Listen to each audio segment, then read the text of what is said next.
Bapu, and I'm here to tell you whether the myths about the Shantiniketan monster are true or not. Join me on an adventure to find out whether these myths are true or false. There have been 3 sightings of the Shantiniketan monster, and one of which was shot here by a villager who had a camera on their phone. Now their phone was a pretty basic phone, so it was only black and white, and it was pretty shaky because obviously they were pretty scared to see the Shantiniketan monster. Now shall we watch the video?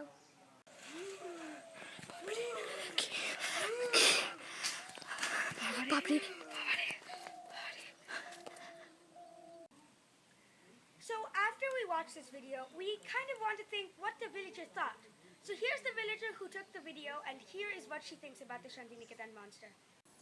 2 দিন আগে আমি একটা রাক্ষস দেখেছিলাম, মানুষের মতনই কিন্তু দেখতে, বিশাল লম্বা লম্বা চুল, দেখতে কি ভয়ঙ্কর, আর হলুদ রকমের ছিল।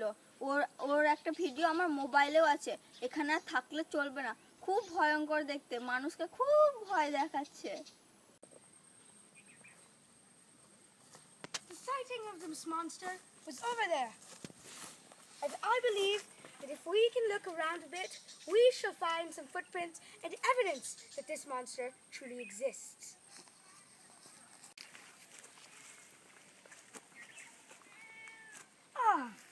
Here we have some perfect evidence. Now, we can't tell if this is actually from the monster or not, but it suggests, these claw marks suggest that the animal is not much bigger than a human, and not much stronger, considering these indents aren't that strong in such a weak tree. Now, if we move around here, I'm sure we're going to find something else. Here we are. Here is a footprint of some sort of animal. Does not look like a cat. Definitely not a dog. Not much bigger than a human foot, but definitely smaller. We will never be sure unless we find some sort of DNA or some sort of piece of this creature that we can actually work with. Hello people, once again I'm here with you. And so here's another bit of the story that I haven't told you yet. I sent my scientists out on a kind of field work to the site, and they found this tuft of hair. Now we cannot be sure whether this tuft of hair has anything to do with the Shantiniketan monster. So we need to do a DNA test just to make sure that this hair is correct. And whether this hair has any, so we can do a DNA test and find out what animal this hair belongs to. So in order to do the DNA test, we will take some hydrochloric acid and calcium carbonate. We'll pour the hydrochloric acid into a beaker. So in this test tube, we will add some calcium carbonate.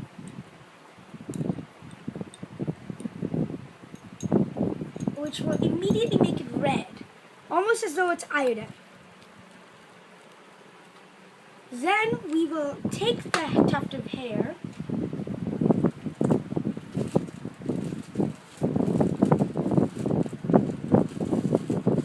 and we will place it into the beaker.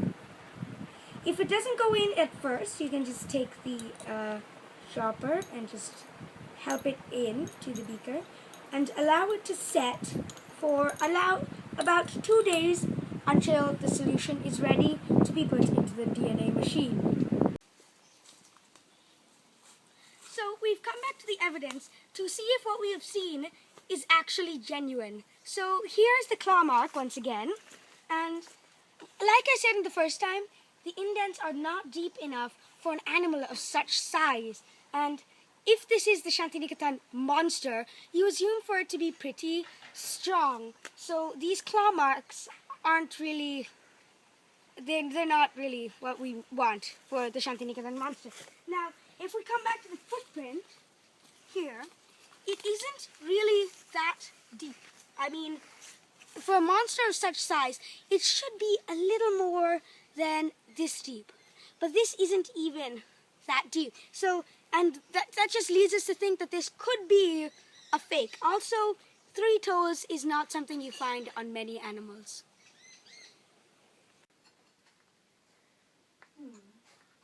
Hello. So here I am at the lab again to finish the experiment that we were starting to check the DNA samples of the so-called Shantiniketan monster hair. So now we need to separate this liquid, which is the mix of hydrochloric acid and calcium carbonate, and then we need to take the hair out and place it onto a petri dish, which we can then refrigerate for 2 days. So once we do this, it's very simple to take the hair out. You can just use the same dropper and just pull it out like this. And there will be a little bit of the liquid still left, which we can use later. So here is our completed petri dish, which we will now refrigerate for about 2 days, and then we'll get back to you once again. So here is the hair that I've refrigerated for 2 days and put into the DNA machine, and the results are slightly depressing. What happened is that this hair is no bear hair or no new animal. It's dog hair, and it's not something that we expected, because we actually expected some sort of new animal like the Shantiniketan monster, but it is dog hair, and this leads us to believe that this Shantiniketan monster is a fraud. The evidence about the Shantiniketan monster has led us to believe that it is fake. The footprints aren't deep enough into the soil for an animal of such size. The claw marks of the trees are not deep enough to be of such a big animal. And also, the DNA that we found resembled the DNA of a dog, not any other creature. This has led us to believe that the Shantiniketan monster is a myth and not a real monster.